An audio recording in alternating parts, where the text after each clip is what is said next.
Bruce Friedman of Adult Site Broker, and welcome to Adult Site Broker Talk, where each week we interview one of the movers and shakers of the adult industry, and we give you a tip on buying and selling websites. This week we'll have alleged Ron Jeremy victim Lianne Young as our special guest on our 150th episode.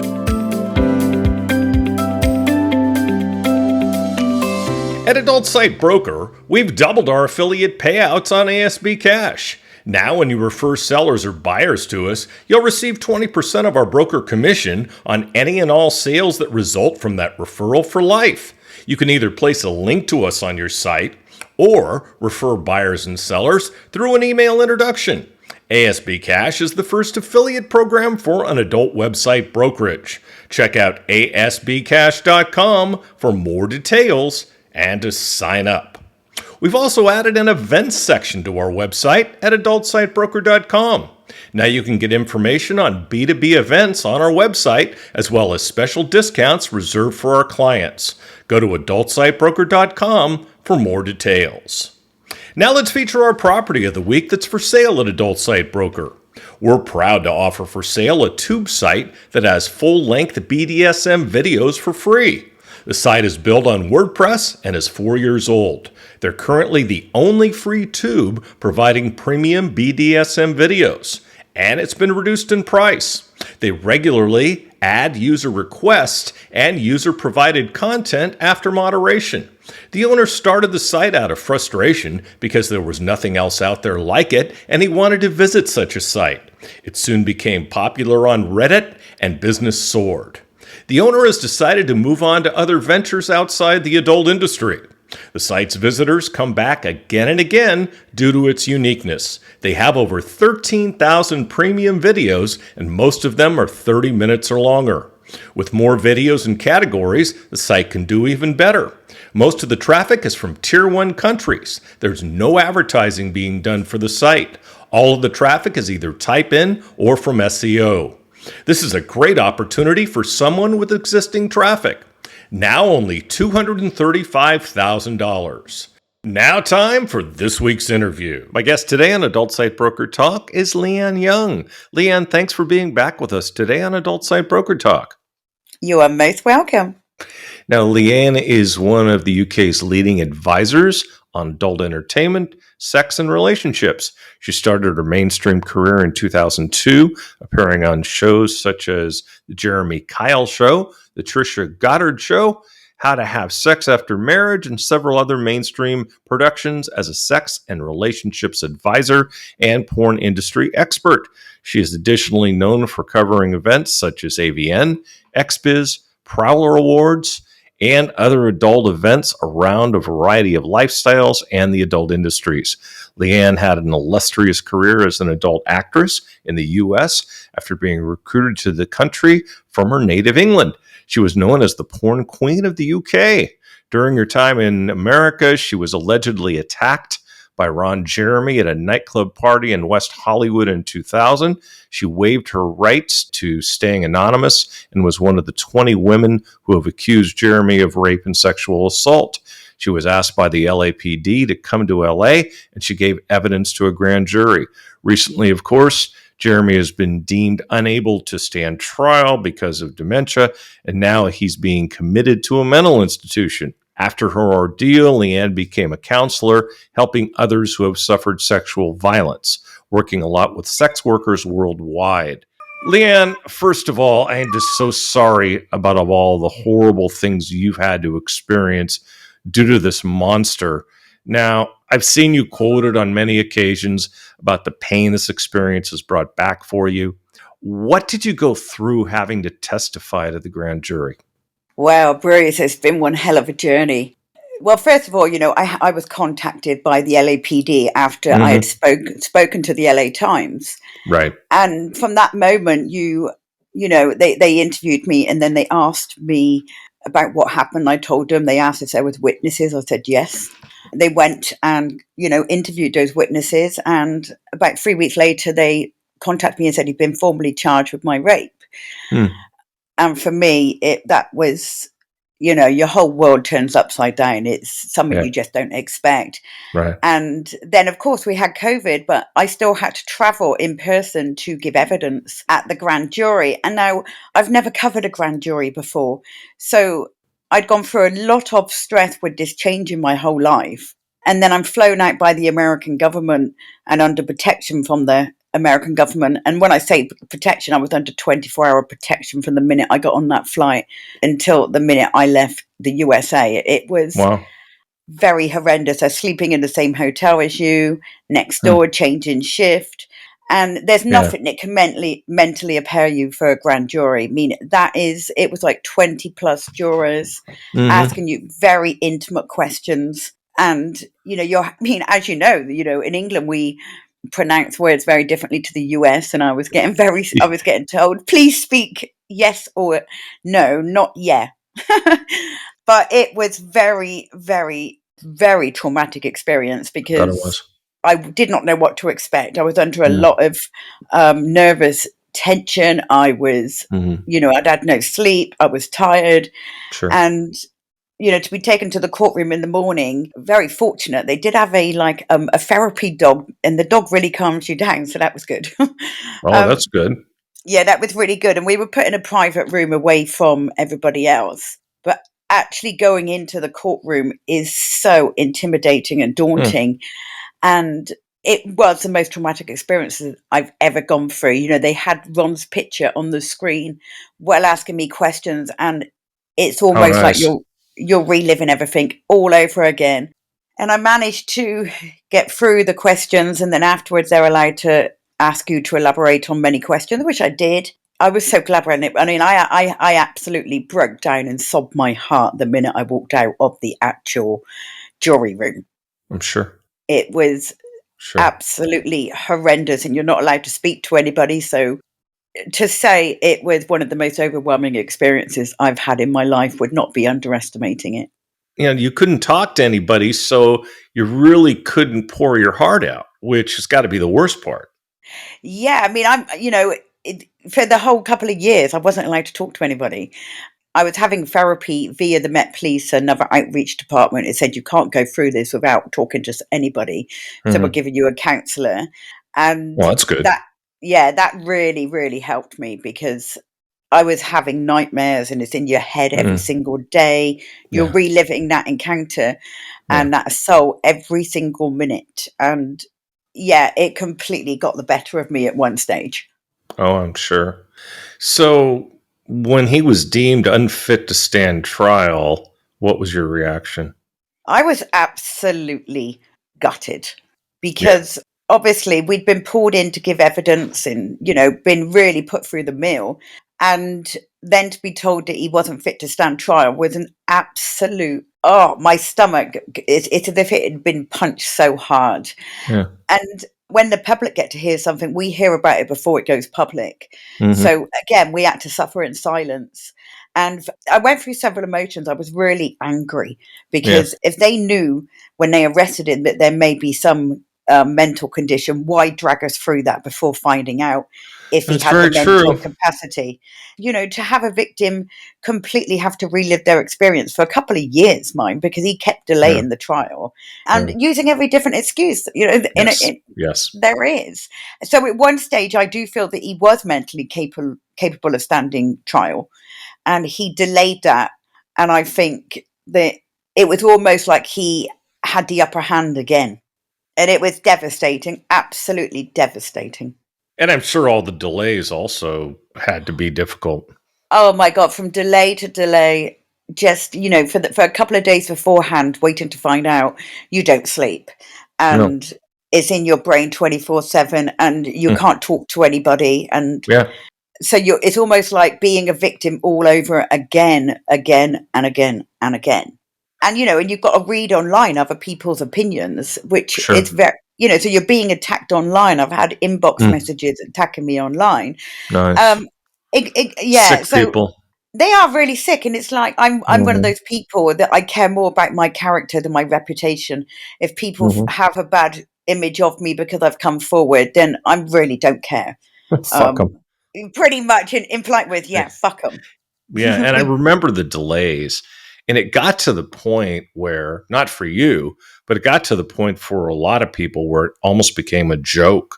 Like, what's the delay going to be about this time? You know? It was more like it became a circus act. That's how it Yeah. felt. Oh, And yep. it kind of felt that I was just, oh, I mean, it's hard to put into words. Yeah. I felt like a pawn in their game in the end because we kept getting delayed and delayed and delayed. And I just, it's hard to go through a case that is a few years Mhm. old. And many people say, oh, why didn't she come forward 20 years ago? And we would have, but we were convinced that we would not be listened to. And we were told that Yeah. nobody would listen to us and that he had police on the inside. And so, nobody Yeah. was going to believe us because we had done adult movies ourselves. So in a Right. way, it was almost like we got told we deserved it. So Jeremy's like the Harvey Weinstein of porn. They're both horrible creatures, but unfortunately, Jeremy hasn't gotten the wrath of the law like Weinstein has. Why do you think that is? I think they left it way too late. I mean, everybody knows that Ron's been poured in by the police over many decades on different encounters. And I just think that because he was a household name, whereas Weinstein was, but he was somewhat of a household name, but behind the camera. Whereas Jeremy Mm-hmm. was in the camera, he was popular. He was a comic. He could laugh about himself, and he let other people laugh about him. And Right. I think that this was the greatest performance of his life. Hmm. Delaying this case and making out that he was innocent. And Right. I think that it just got dragged along for so long that he was then unable to stand trial. Yeah. Whether we'll find out whether this is his most famous acting role or whether he will be proved to be totally unfit. Yeah. We have because the court case doesn't end for us because No. every 3 months he's going to be assessed and then we get Yeah. told the outcome. So for us, we Yeah. literally Never ends. it never ends for us. And Yeah. I think with the Weinstein case, he was so prolific in Hollywood as a mainstream star that they had to do Right. something and they had to do it quick. Yeah. And with the Ron case, sometimes I think to myself, it's so unfair that Ron has not had the same treatment as Weinstein because he Yeah. should have. He's put in a mental hospital. And I hope that is just like one flew over the cuckoo nest. And I do hope that Exactly. Exactly. I hope he gets. yeah, I hope he gets the equivalent of Nurse Ratched. absolutely. So do I. Or worse. And worse. And there's already been articles saying that he's been abusing nurses while he's in hospital. I mean, this is his Wouldn't character. surprise me. Exactly. Unfortunately, his character was allowed to get away with too much. And Yep. there is no reason why he got treated differently. I think it was Yeah. just timing. Well, I got to meet him only once, and disgusting human being. That's all I can say. I was kind of disgusted at the time. I was just like, anyway. Yeah, it's disgusting. Yeah, very much so. So, talk about, if you would, the incident itself. I'm going to assume you had worked with the guy before. Can you talk about what happened that night? Yes, I'm more than happy to. I will make something clear first. I have never worked with Ron Jeremy. Okay. There was three things that I followed, 3 rules I followed for myself in pornography. Never work with anybody underage, never work with animals, and never work with Ron Jeremy. And that was my 3 pointers. Well, And the last two are kind of one and the same, wouldn't you say? Animals and yeah, yeah, animals and Ron definitely. Oh yeah, gosh, yeah, they do. It makes me sick. yeah. So for me, he had tried to approach me in the Rainbow Room sometimes before, and Hmm. invited me to a party, and I made my excuses to get out. And then he said, "Oh, he'd love me to work for his company," and I never did. And Hmm. I felt that on that first instance I had met him in the Rainbow Room, that got introduced to him, that he was untowards. And I'd heard rumours about him, so I was very Hmm. good at looking after my own safety.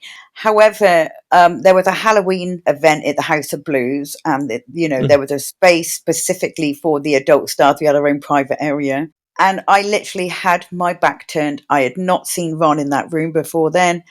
I'd had my back turned. I was stood there with Alana Evans and a former housemate, and I was pushed over the table from behind out of nowhere. And I was pushed onto the table, and his penis was already erect. He put it in me, and I fought myself off. He had literally come out from a dark place with intention to do what he did. Wow. And Wow. when you are in that situation, it was almost like your Hmm. automatic reaction is to fight. Yeah.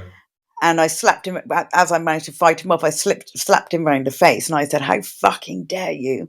And he had no expression, and he just disappeared into the dark room again. And people around me, there were many people who saw it, Yeah. and it was only Alana Evans Yeah. who really said she could see the state of me, because I was screaming, and then I started crying, and she goes, "Come on, we need to get outside. Let's go and have a It cigarette." doesn't surprise me that it was Lianne. I finally met her at the LA XBIZ, by the way. Oh, Yeah, very brilliant! Oh, nice. She's great. very, very nice. Trying to get her on this program. She said she would, so you might want to put in a good word. Of course I will. I mean, that girl's Okay, been a complete ally for me. She also testified for me in the court case. good. So she had to give evidence at the grand jury as well. And Yeah. So I'm sorry you were telling you were telling the no, story. I it's, kind of it's, it's interrupted. cool. I mean, I said to Alana at the time and a few others, I said, what do I do there? Because, well, there's no point going to the police, because he has insider, police officer friends, and nobody would believe you because you've done porn. And number three, you're not American, you're English, so they really won't care. And we were made to feel that we were worthless, that we couldn't That's report it. wonderful. Yeah, it was almost like, well, that's wrong. That's how you accept him. And no, I don't accept that behaviour. He should have been stopped many, many, many years ago. Yeah, and unfortunately, he's still not officially stopped. So Exactly. he was famous for sexually abusing and violating women on set for a very long time. Did you ever experience any of that in those days from any other male performer? Yes, there was many times that I was on set and there was girls supposed to be doing solo shoots. Hmm. And then the director would be saying, "Oh, can I just put my hand there? Can I put my hand there?" And these girls were really young and new to the industry. And I'd be like, "No, he's not allowed to. You're doing a solo set. Do not let Right. him." Yeah. And they used to get mad at me. And I'm like, "No, sorry, you've booked the girl for a solo set. She's Right. 18 years old. She's Yeah. new. And you are overstepping the mark." And that's abuse. Yeah. And there Yeah. was people in the UK as well that would Hmm. say to myself when I was very new and naive, "Oh, please do this shoot for me. And although I don't pay you up front, you'll get profits of the share and stuff." It's a load of crap. Hmm. A load Yeah. of crap.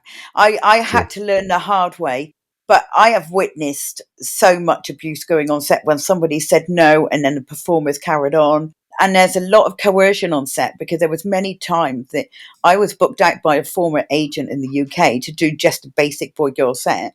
And you Hmm. get to set and they were like, "Oh no, it's an anal set." And I'm like, "Well, I don't do that." And Hmm. they'd be like, "Well, you're going to have to cover all the costs of this set if you're not going to do that, because we booked you for this." And it was terrifying, absolutely terrifying. And we were persuaded. So I mean, did you do it or did you just leave? On a couple of occasions, I've done it because I felt I was Yeah. told that if I didn't do it, I would never bother work in the industry again. I was naive. I Yeah. believed them. I absolutely believed them. And looking back now, at the time, I was like, "Oh my God, I'm trying to Yeah. do this to make a name for myself and, Sure. the financial awards." And I got coerced into doing stuff that I really didn't want to do completely. It's really embarrassing to actually say that now, Hmm. but it happens, and it is always happening, and it's not stopping.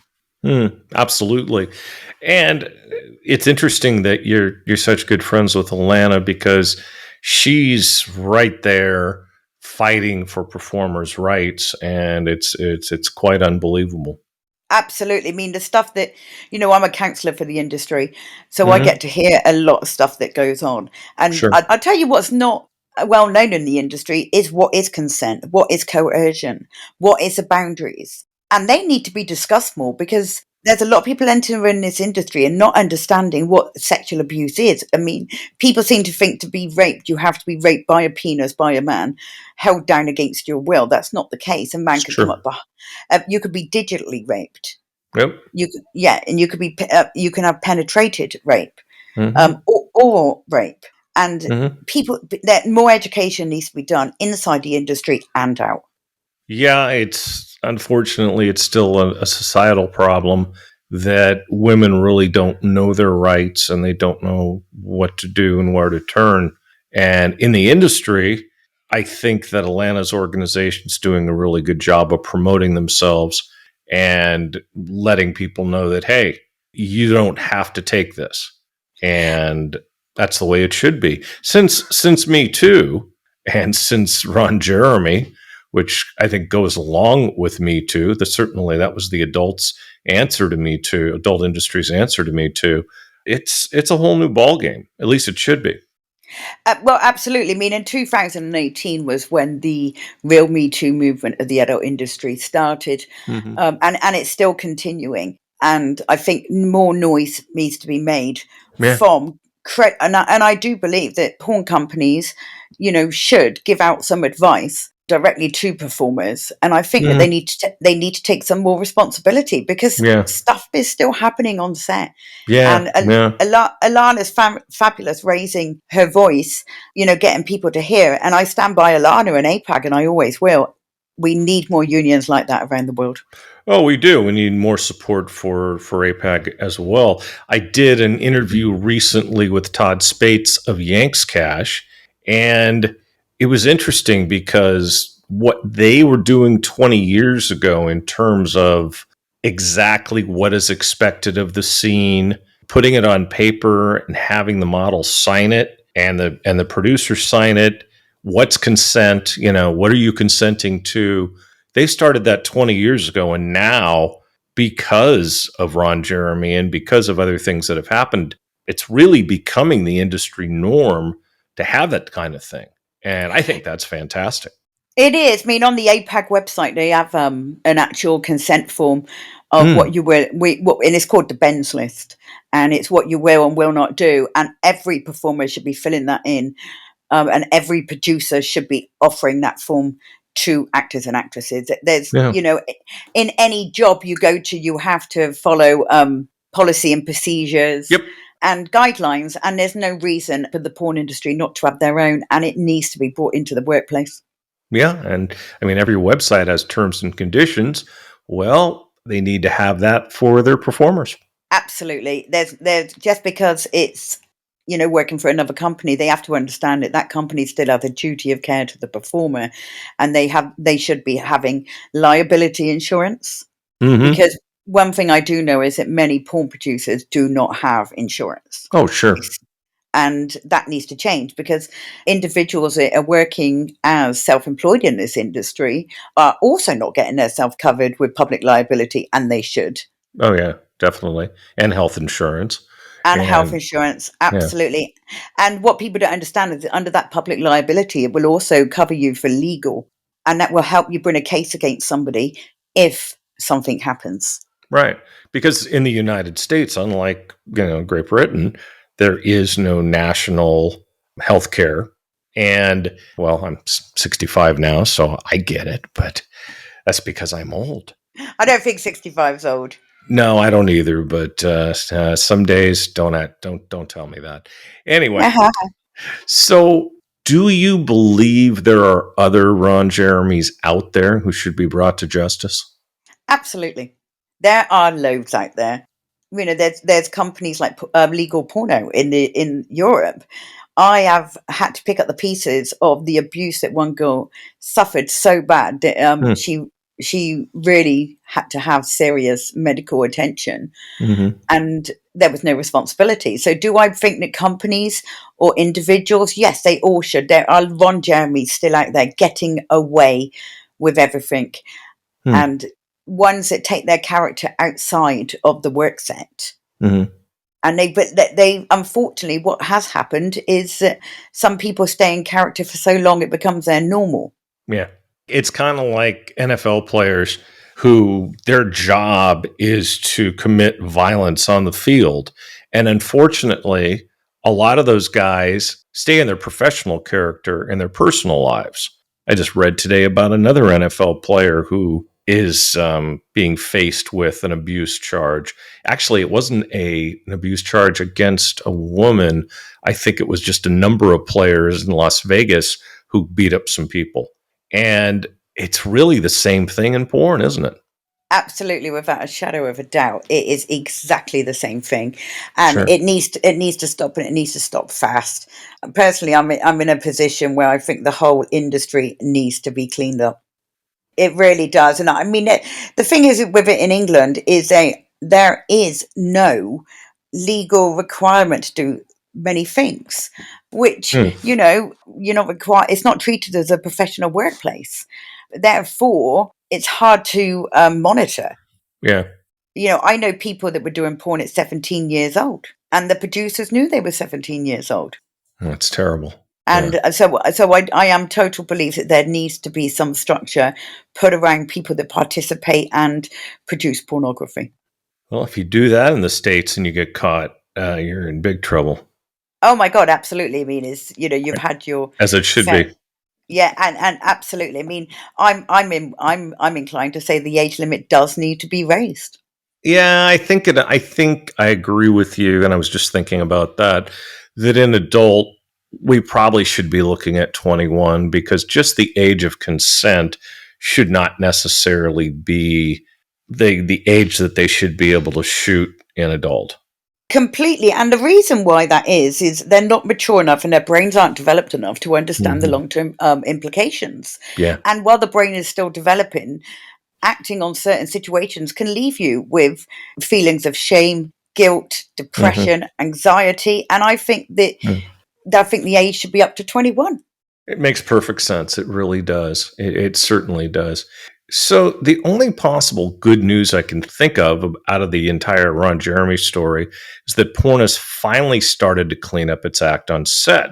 Now, certainly not all male performers, as you just alluded to, did the things he did, but there are no doubt a decent amount of it going on besides with Jeremy. I mean, how does that make you feel?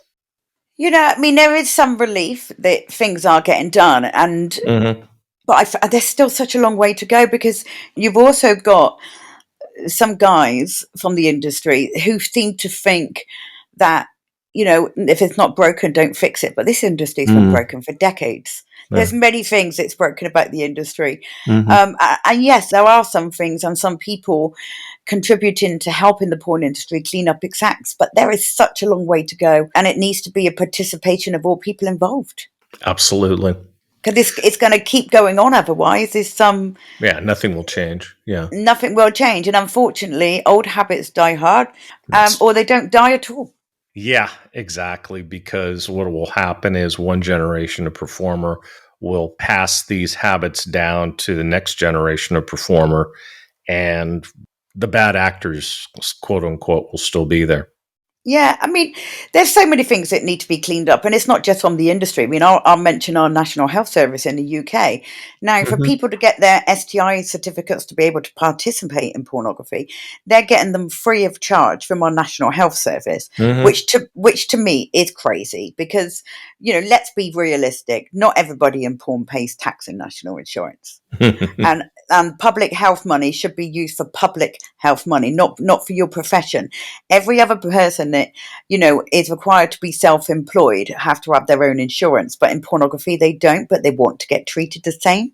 If you want to have a health check to take part in your employment, don't rely on it to be free. You have to invest in yourself, just like Yeah, insurance. yeah. No, And absolutely. There does need to be. I mean, insurance is something that there's not a lot of, but unfortunately, I go to the trade shows and I don't see insurance people there. And boy, I think it's an opportunity. I think it's a big opportunity. I mean, I'm a counsellor and I have to have insurance to be able to counsel people. And we have to have like a 10 million public Mm, liability stuff. And that's mm. just talking to somebody. So if you're actually having sex with somebody, get some public liability insurance if it's for work. Yeah, So, absolutely. so that's my belief is, if you decide to take on this work, be aware of the consequences. Right. There are short-term rewards financially. You'll be popular. Hmm. You get to sexually experiment, but also you have to think about the long-term implications, and you need to be covered.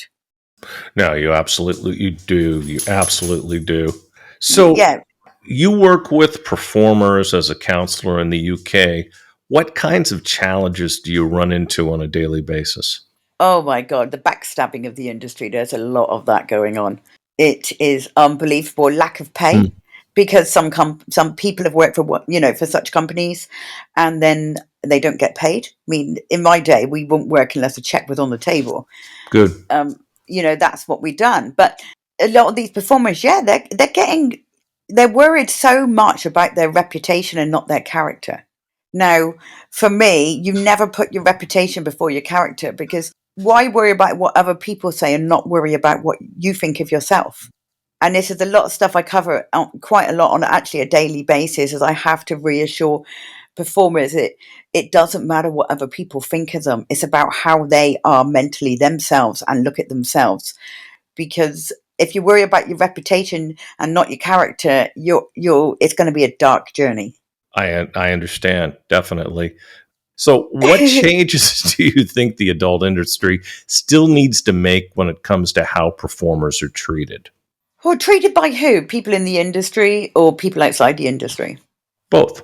Okay, so within the industry, that they are just not another byproduct to use as you wish. So producers should be laying out the pros and cons of taking on such a job. And I think, again, there needs to be more education on reputation versus character. Yes. And I think that I'm always available to adult performers and any kind of sex worker that feel that they are losing their identity within the porn industry. And APAG, they inform models that they are there to help them, and we are. And sometimes it is about, hearing some home truths that people don't like, but you have to hear them. And what happens with a lot of people in pornography is they think the whole world's against them, but they're not. And that's because people within the industry say, oh, well, once you've done porn, you'll never be good at anything else. Or once you've done porn, other people are going to judge you. There's no building people up in the industry. It's only knocking them down. And I'm seeing that happen way too often. I haven't heard that, but I'm sure you're facing it. So in your work. Oh, yeah. And that totally needs to change. I mean, I just bit the bullet and wasn't worried about my reputation, and I knew that I could build on my character, become educated, and actually go into mainstream TV, which I did very well. Yeah. I've now written an education program on the myths and reality of porn, and I'm giving that massive talk on Monday afternoon, but I go through it today. Things need to be done from each side. Now, if you're in the porn industry, you seem to think you're being attacked all the time. That's not the case. Now, with the 2-age verification, it was online.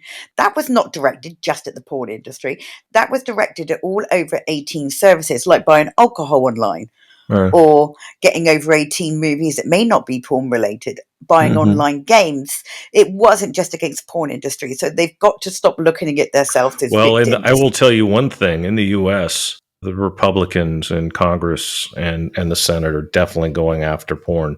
That is the target. Yeah, I mean, I know that in the US it's much different. In England, they can't actually bring that in unless they target all over 18 markets. Got it. And they have to treat it fairly. They can't be seen to victimising one particular industry. But I also think that in England, licensing should be brought in, whereas if you're going to produce pornography, you should have to have a license. In America, strippers need a license to strip. And then also that, the tax information office have that as well. And then it will be seen as more of a legitimate industry. That's true. So, I haven't heard of any country that does that, really. No, they don't. And I, in America, you guys, if you want to be a stripper, you need a license. In Australia, if you work in a bar, you need to have a license. Interesting. And so I think that anything that is entertaining, anything of the adult industry, then that needs to be considered. Yeah. But I mean, there's no doubt about it that the religious right is after the adult industry, and especially in the United States, it's just really bad. Well, to be honest with you, it's not much different in the UK. There are certain people that want to go after the industry, and there's other ones that are like, look, okay, it's affecting children and it's affecting their reality of what sex is, and it's affecting their relationships. That's all very true, but parents need to be educated about pornography and how to discuss it with their children, just the same they do with alcohol, smoking, and accessing violent movies, etc. At a cinema, to watch an 18 film, they're going to ask you for ID. It's part of the over 18 adult entertainment market. I have to tell you, I have always been in favor of age verification. However, the way that it's being put out by the right wing in the United States is meant to harm us, not Yeah, necessarily to verify people's ages. So it's really our fault. If we had self-policed and come up with our own age verification 10, 15 years ago, like we should have, 20 years ago even, then they would have nothing to say.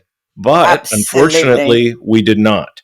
So there's also self-regulation that should be done, but the problem is that the companies, they can't agree on anything. So that's the A- biggest that's the biggest Absolutely. issue. And when you mention self regulation to some people that are either still in the industry or have been, they're like, oh, well, we manage ourselves. And I'm like, well, actually, you Yep. proved you don't.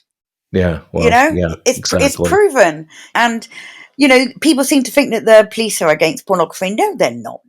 No. They're against trafficking and people forced into it, but they're not against sex Yeah. work. And I Yeah, work beside the but I police. mean, but trafficking into pornography is largely a myth. It's totally a myth. Absolutely. And there's no such thing as child pornography because no child can consent to taking part in the purpose It's a of good point. making a movie for other adults' entertainment. And if Right. you look at an explanation for pornography is two consenting adults Right. making pornography for the purpose of entertainment for others.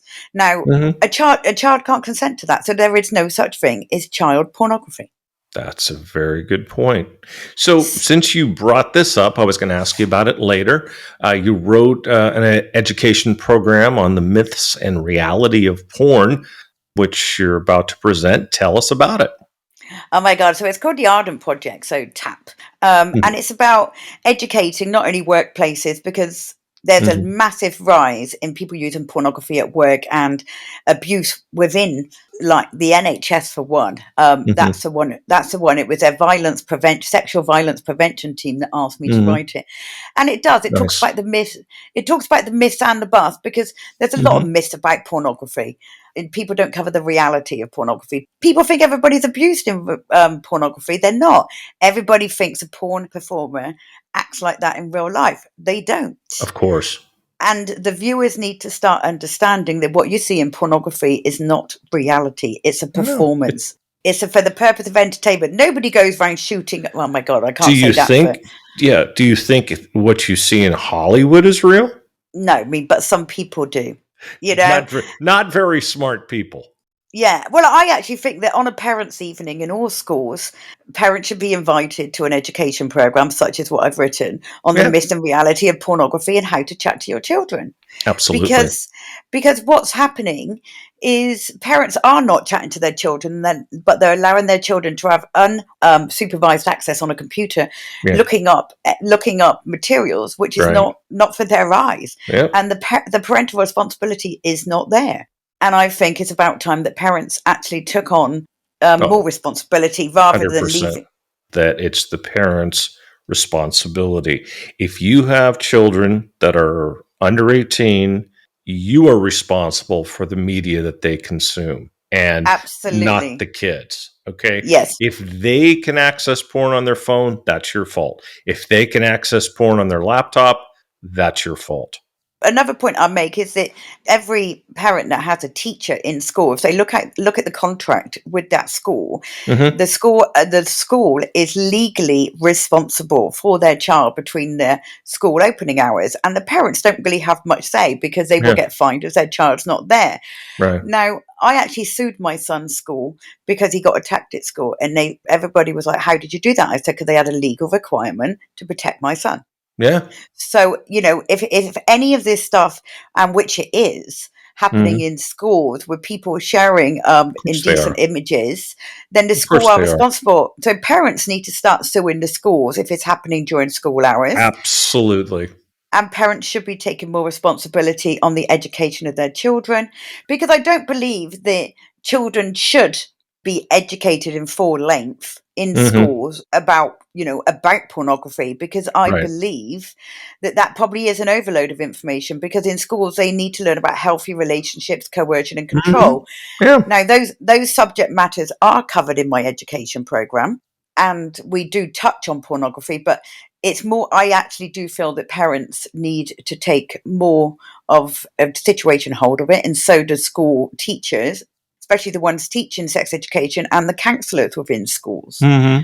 So the program isn't directly aimed at me going into schools and teaching school children, because I don't think that's the answer. I think the answer is for the adults in charge and offering a duty of care to those children to take Yes, this on board. But absolutely. I also do think, just like Hollywood movies, there is a statement on the front of that movie that if you copy this, it's an infringement, right? And that this movie is intended for over 18s only for the Yep. purpose of entertainment. Now, either porn actresses that are in the movie or porn producers need to start adding that to their online content, Yeah. because that is where children are accessing adult material. Yeah, they're getting it free on tube sites for sure. Can people see this presentation online? Not yet, because it's been commissioned by the NHS. So as soon as it will be, I will let you know. Okay, sounds good. So, with the advent of OnlyFans type sites, the industry has done nothing but grow. And gosh, there's creators making 7 figures a month, for God's sakes. Do you ever sit there and think maybe you were born too soon? Never. Do you know what? Absolutely. We have to remember that with the likes of OnlyFans, they have got millions and millions of members that have Yeah, to work 24 hours a day to make that kind of money. They lose their identity when they stay in character for that long. And interesting. we also got to remember it's only 0.0, probably 1% making that type of money. Oh, I know, I know. Yeah, And it's small, but as far as 6 figures, it's a lot. yeah, it is a lot, but also, is it worth, I mean, obviously I know the whole journey of doing this kind of work and then having to, have relationships after. Right. I don't think I was born too soon, actually. I actually was able to participate in pornography when it was real pornography. It was like the golden era. It was fantastic. Mm-hmm, mm-hmm. But now the amount of competition and the amount of workload for OnlyFans, you need to be qualified in international marketing, business, Mm-hmm. accounting, Mm-hmm. sales, everything. Yeah, yeah. So it is not just a case of being a model or a performer anymore. You Right. have to be an all-round educated business person to be able to make money in that industry. The competition is enough to send anybody under. You're So right. no, You're right. I participated in the industry when it was fun. Okay. So you recently hit 1 million engagements on Twitter. First of all, I'm jealous. You got to be excited about that. Oh my God, I was do you know what? I was actually in shock. I think I was on vacation in Australia at the time because I took my way to Australia, and somebody Yeah, sent me a you text told me. going, "You've just gone viral on Twitter." And I said, "What?" And they goes, "Yeah, you better get on there." And I could not believe it. I was like, Gee, Jesus shit. And then all of a sudden I'm being contacted from news people all over the world. And I was like, look, I'm on vacation. I can't be bothered to give interviews. That's And funny. and between me and you, I didn't even read any of the comments either. So Yeah. it was an absolute fluke. But oh my God, it was, Well, I can actually say I've been a millionaire for one time in my life. well, you're pretty damn well known around the world. Yeah, I know. It might not be for necessarily what you want it to be, but a lot of people know who you are at this point. And I think that if nothing else, I would say that your courage in taking on that monster is definitely part of it. Oh, well, thank you. I hope it inspires and helps other people. I I'm really sure it do, will. because, I'm sure it will. yeah, I mean, it's not an easy thing to go through, No, but and it inspired but me. I got to tell you. I'll tell you, I'm kind of I took a 7-week vacation. I've come back Hmm. with a completely different attitude, forward focused, and I needed that because Yeah, when people are going through something like this, you are in a bubble. You're not allowed to talk to anybody, yeah. but there is light at the end of the tunnel, and I will not be silenced anymore. Good for you, Never, and I'll support anybody else that wants to speak up. as you should. So the last time we talked about some books you were writing. How are those coming along? They are coming along really nice, thank you. I'm actually in a meeting with a scriptwriter next week. I'm getting approached by a lot of people to write advice stuff and write several books, and now they want to turn my life into the big screen. Wow. You know, they're calling me the Erin Brockovich of pornography. Oh, So holy shit. That's crazy. Yeah, I'm very lucky that I'm able to keep my feet firmly on the ground. I Will you don't get still over. will you still talk to me after the movie's released? Oh, of course I will. You can come to the red carpet in the previewing. Oh, I'll be there. Uh, yeah, I mean, for me, I would never change who I am. I keep my feet on the ground. You're most like I'm still going to be in my pajamas by about 6 p.m. And I've had my taste of Hollywood. I've had my taste of international like fame, and it was exhausting. And I bet. I mean, this time round, it's a totally different attitude towards it. I'm not hungry Nice. for fame. It's there, but I would use it as an educational tool. Will I enjoy it? Yes. Absolutely. It Yes. would be wrong to do something you don't enjoy. No. So yes, I will enjoy every bit of it, but Or what you don't believe in.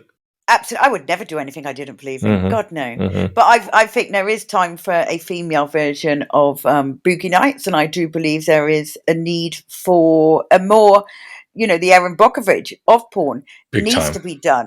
Big Absolutely time. needs to be done. I mean, I went to see the premiere at the film festival of the Me Too movement by covering the Weinstein case. I wasn't that Mm-hmm. impressed because it didn't actually give a Interesting. input really. So I'm very looking forward to sitting down with. I've got several script writers to sit down with and actually go through stuff. Yeah, That's way cool. I wish you well with it, but I know, like everything else, it'll be good. I know it's going to be very good. So I all hope I so. ask is you keep me posted and let me know what's going on with these projects. Yeah, absolutely. And I'm happy to talk anytime. You're a great interviewer, Thank you. and your questions are good. Well, thank you very much. I do appreciate it. Well, Lianne, on that note, I'd like to thank you for being back with us again today on Adult Site Broker Talk. And I hope we'll get a chance to do this again soon, like you said. I hope so too. So remember, send me a link because I'll put it out on my feeds as well.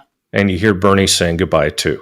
I do. Go, say goodbye, Bernie. I'll do that. My broker tip today is part 2 of what to do to make your site more valuable for when you decide to sell it later. Last week we talked about converting traffic and improving the user experience. Make a good offer. If you're selling something and the offer isn't good, you won't make money. It's plain and simple as that. And if your offer is to contact you or to get more information, then make the offer attractive and easy to understand.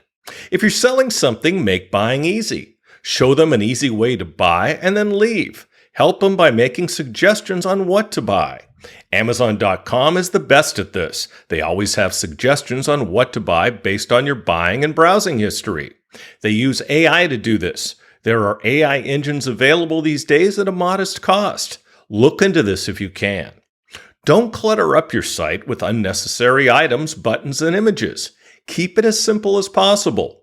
The best and most successful sites are the simple ones, the ones that lead you to take the action that you'd like them to take. It's not that hard. Just remember, when you're putting together any site, try to think through the buying process like a human being. Whatever you do, don't turn the process over to your designer. Don't just say, build me a website. What you'll get out the other end will not give you what it is you're looking for. Give the designer as much direction as possible and make it easy for them to build a site for you that makes your business succeed. We'll talk about this subject more next week. And next week, we'll be speaking with domain expert Monty Khan. And that's it for this week's Adult Site Broker Talk. I'd once again like to thank my special guest, Lianne Young. Talk to you again next week on Adult Site Broker Talk. I'm Bruce Friedman.